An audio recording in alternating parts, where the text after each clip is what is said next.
off the bat, it's all systems go as Filter puts down Marlon to his back. Oh!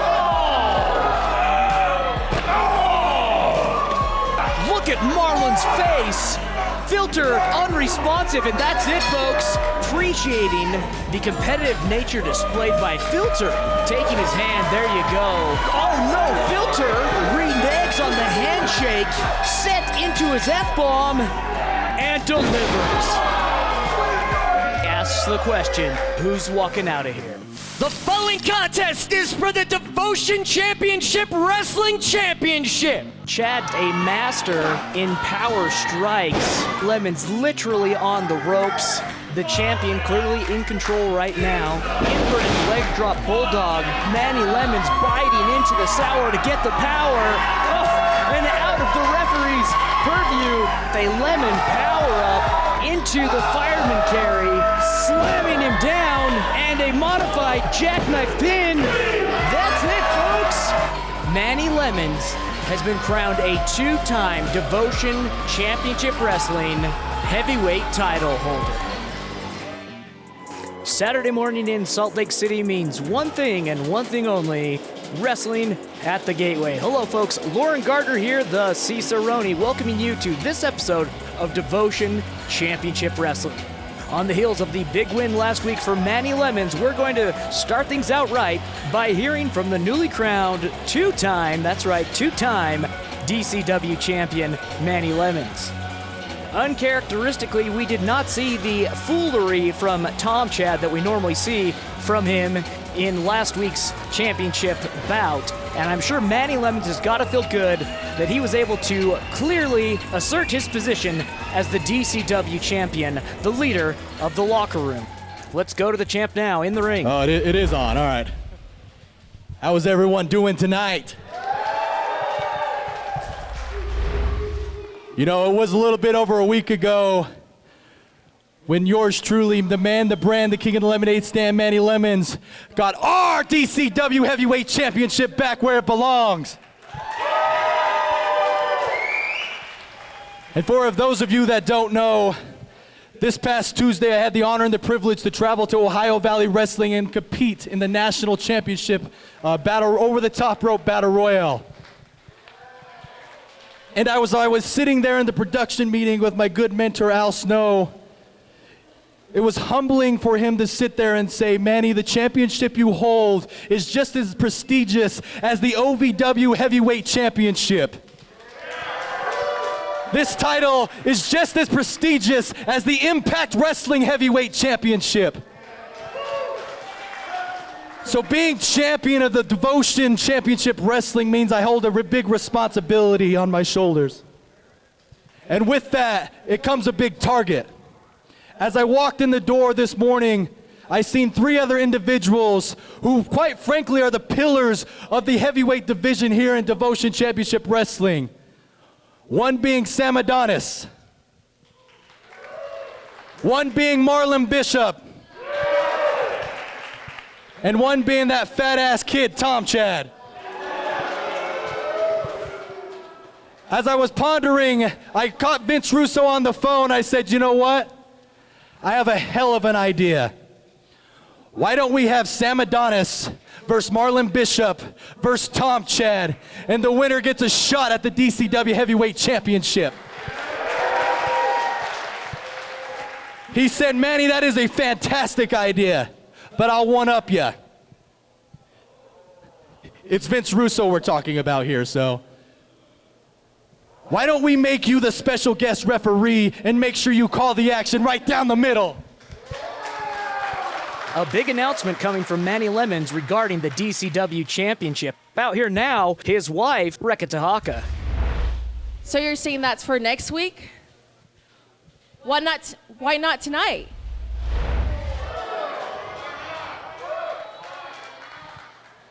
Alicato, I think I owe you an ass whooping. So why don't you bring your ass in the ring instead of hiding in your litter box? Man. Ali Gatto, the last time we saw her was a month ago when she stood in as a substitute, apparently, for Christy Janes in an empty arena match against Reka Tehaka, one that left Reka physically in duress when Gato used not only a chair on Reka, but also on the official, Sean. Man, you really have some nerve. You're gonna call me out?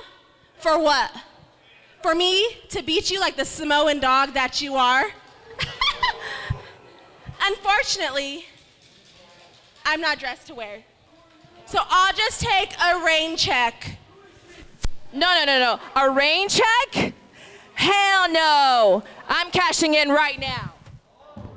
Whoa, Manny Lemons with some cat-like reflexes there.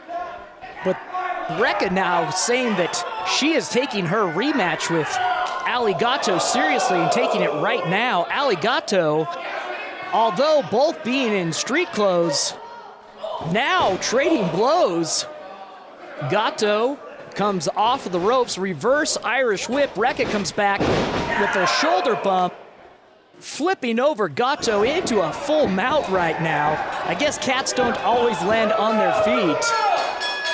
Our referee apparently for this match has just been made, sophomore referee Sean, and we are in singles action right now with Reka Tehaka against Ali Gato.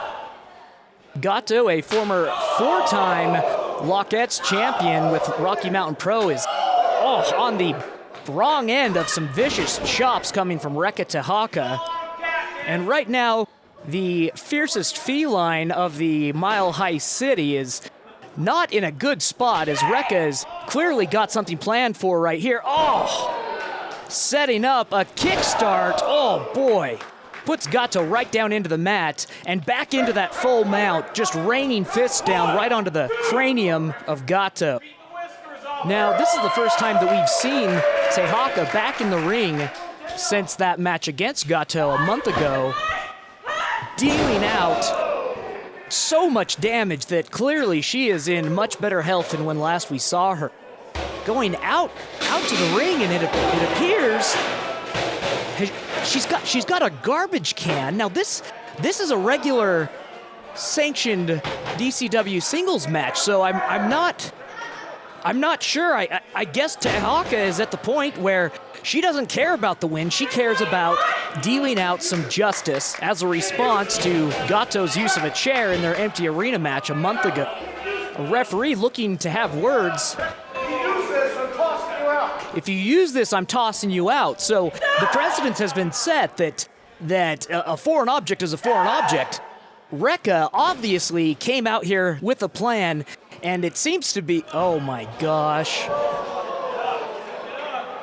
Tehaka with a sheet of wood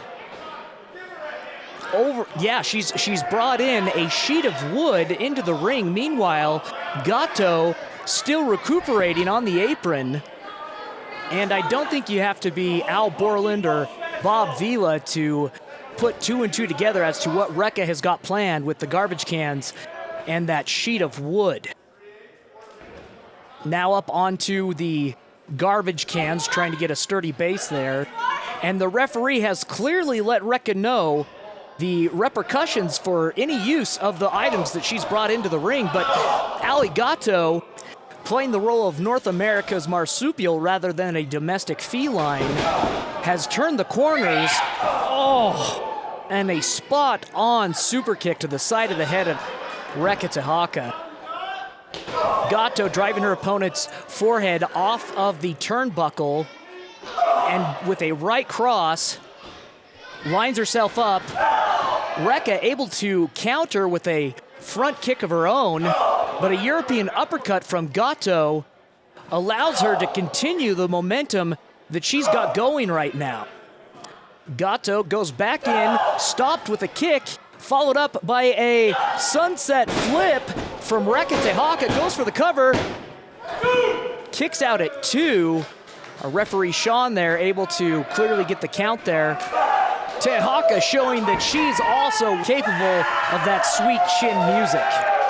And you've got to understand the frustration that Reka Tehaka is experiencing right now. She was all set to take on Christy James in an empty arena match. And instead, Aligato takes her place out of nowhere, not only robbing. Oh, it looks like Tehaka's going for a cover. 1, 2. Gato gets a hand out on the ropes at 2. Not only did Aligato rob Rekka the chance to right a wrong with Christy James, but then she dealt her own blow by attacking Tehaka with a chair from behind and then turning on the referee as well. This one's for you, baby. Oh, someone call Ted Nugent, because I think we've got an outbreak of cat scratch fever here. Gato, known in locker rooms across the Intermountain West for keeping her nails long for that purpose. And Tehaka now out of the ring. And Gato, as if cleaning up after herself in the litter box, is dealt a quick turnaround, being dropped on the back of her head by Rekka Tehaka. Rekka planting Gato's face into the apron of the mat. Oh, and a right cross, followed by a left hammer strike. Leaving the ring may have not been the smartest option for Aligato. And I gotta be honest with you, this is a different approach that we've seen from Rekka Tehaka. A lot of times Rekka is pure emotion, and there's not a lot of tactic behind the strikes. A lot of it's reactionary, impulsory. But today it has been extremely methodical, very calculated, and right now she's looking to bring all of that to a culmination as she climbs onto the second turnbuckle, onto the top rope now. Going for a Samoan splash. Oh my gosh!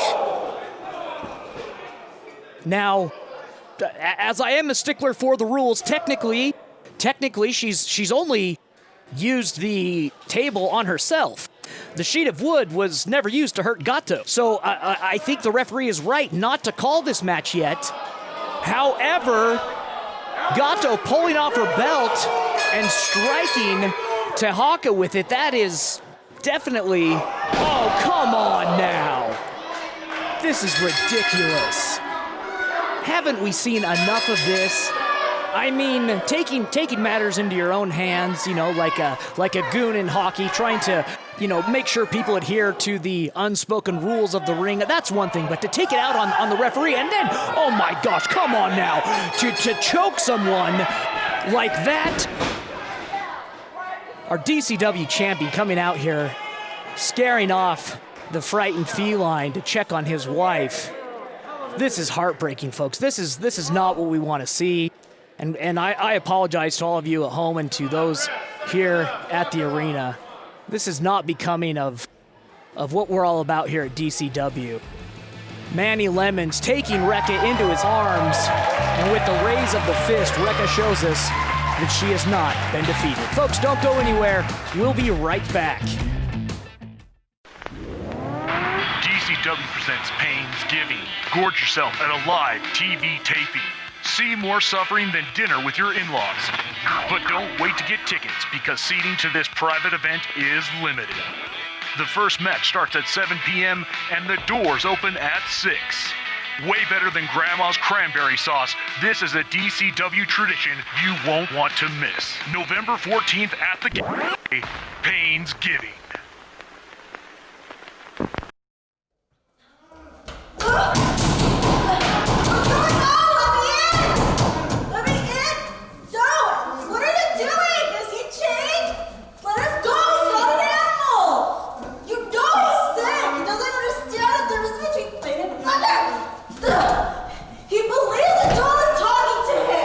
See, you're right about one thing there, Toots. The doll does talk to him. And you know what that doll told him? I'm his daddy now. Do you understand that? I'm the one calling all the shots. So you need to take your little rainbow backpack, your bag of Skittles, and your unicorn and get the hell out of our lives.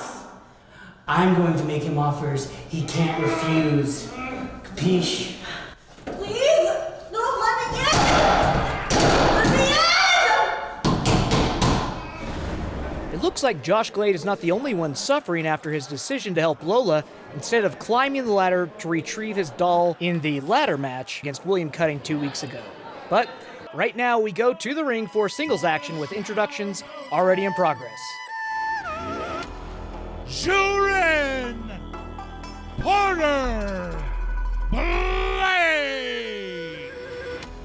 Coming out to the ring, who I've said time and time again, arguably one of the most dangerous men in the DCW locker room. However, you would not know that by his win-loss record, because as of late, it has been all about proving a point for this man rather than getting a win. We saw him last 3 weeks ago in the Last Man Standing match, hopefully to end the grudge, the bad blood between he and Chongo, with Chongo coming out victorious. We'll see how he does tonight. His competitor already in the ring, making her DCW television debut, the Bearded Lady right there. You can check her out on Instagram, the Bearded Lady. The Bearded Lady telling us that she is going to kiss that boy. I sent a production assistant to go and get some information about the Bearded Lady today before the match, and apparently when she's not wrestling, she is working her side gig in a carnival, as you guessed it, the Bearded Lady, or as you can tell, she's a little boy crazy, and so she's hitting up all the usual spots to try and kiss all the boys. Now she's using her feminine wiles to break a rear waist lock and into a Hapkido armbar. Definitely showing off her joint manipulation and the manipulation of, again, I will just call them her feminine wilds, but now into a step over arm lock somersault outside cradle for two. Very close. I am highly impressed. Porter Blake, never to be outdone, shows off his wrestling prowess with a double underhook released suplex. Perhaps maybe the Bearded Lady would like to rethink her choice of kissing this boy, as Blake puts the Bearded Lady's throat against the ropes, making his television debut. Official referee Kelly breaking it up.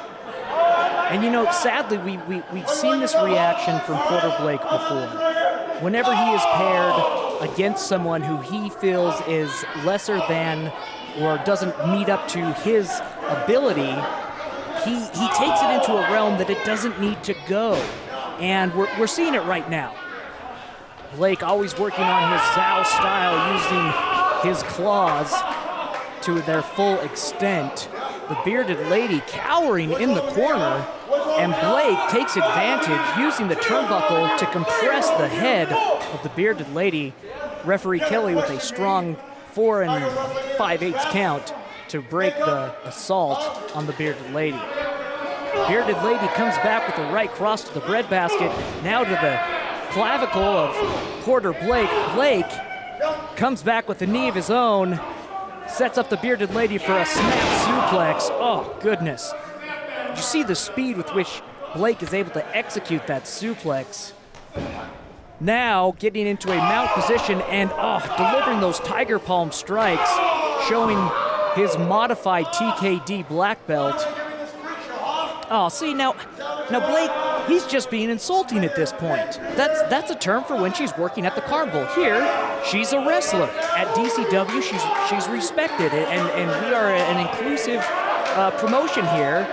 But it looks like the Bearded Lady, pulling out her secret weapon, goes in for a kiss, and instead delivers a slap right to the kisser of Blake.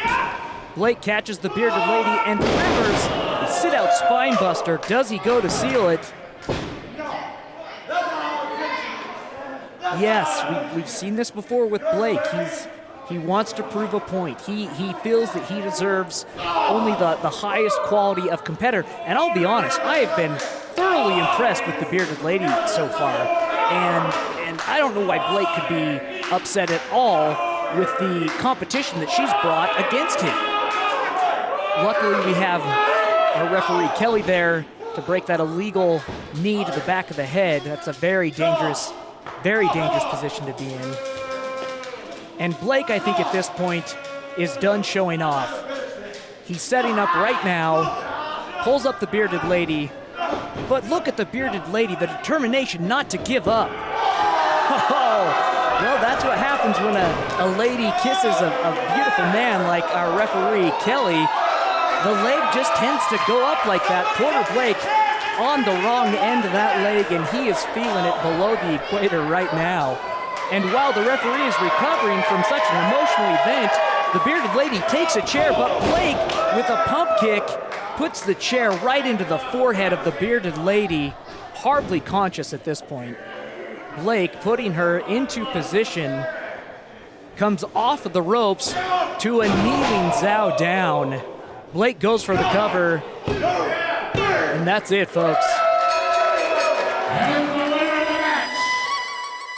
Jurin Porter Blake. Cut the music! Cut it!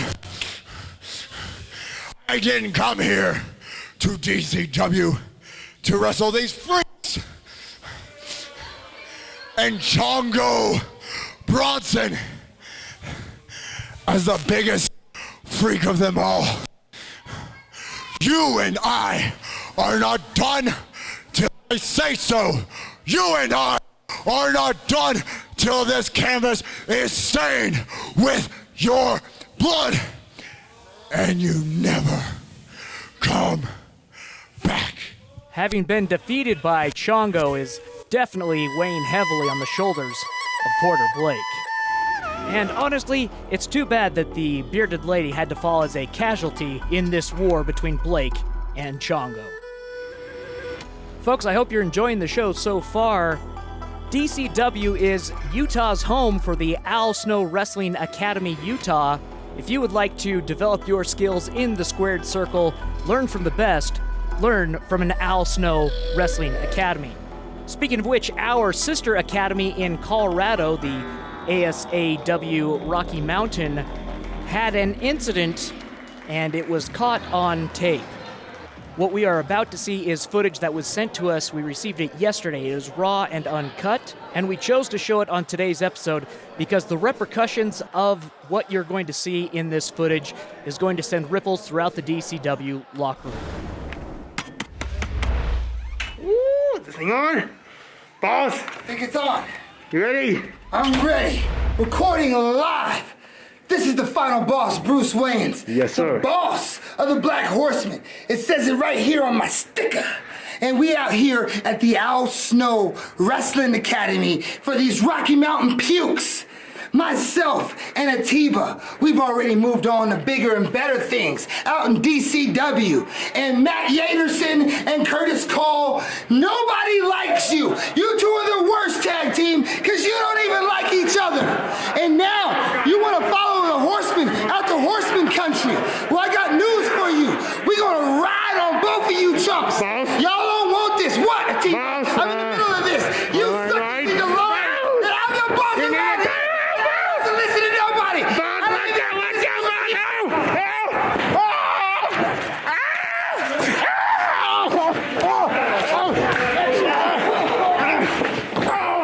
Hey, you take this.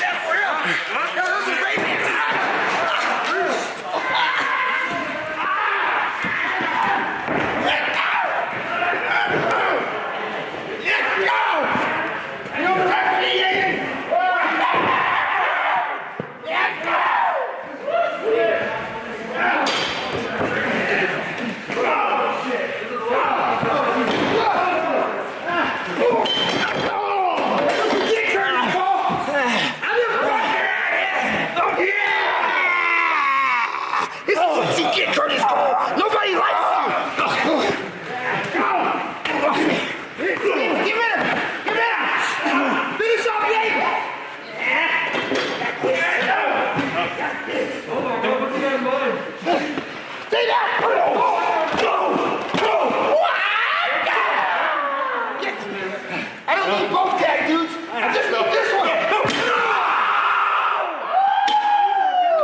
Oh, yeah. Hold him still.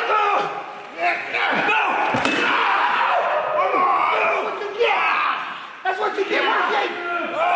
Where's Yaden? He's out. I'm the boss around here. And this is the Rocky Mountain Dragon of DCW. Yaden! You suck, Rocky Mountain Pro. Do not step to me. You're not accepted. You don't want this! You don't want this! Woo! Do it, Diva! Give me that. Let's go, boss. I will boss it. Those suckers don't want this heat.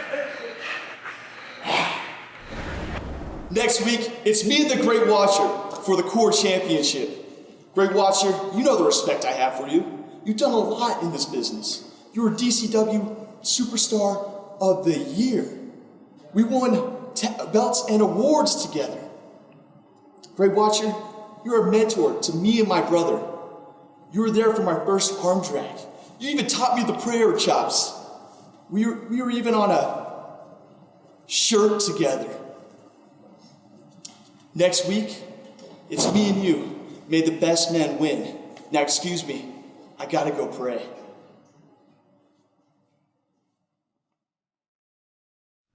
To put the final touches on today's episode, let's turn to Collar and Elbow's 2020 Rookie of the Year. So what do I think it means to be the 2020 Collar and Elbow Rookie of the Year? I don't know. It's just another medal to add to my shoulder problems while it's resting on my chest. But what would you expect? I'm a Green Beret. Division 1. Surprise! You did that fascist! You did that fascist! How's it feel? Oh, you corporate fascist! Is this your car? Hit it up against this corporate fascist car! Come on! Oh, look at you! Oh! Hey! Selfie of this stupid corporate fascist! Get him! Right there! Oh, look at that, you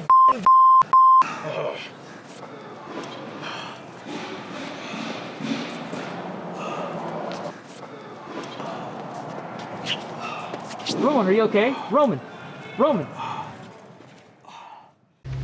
Now I will kill you.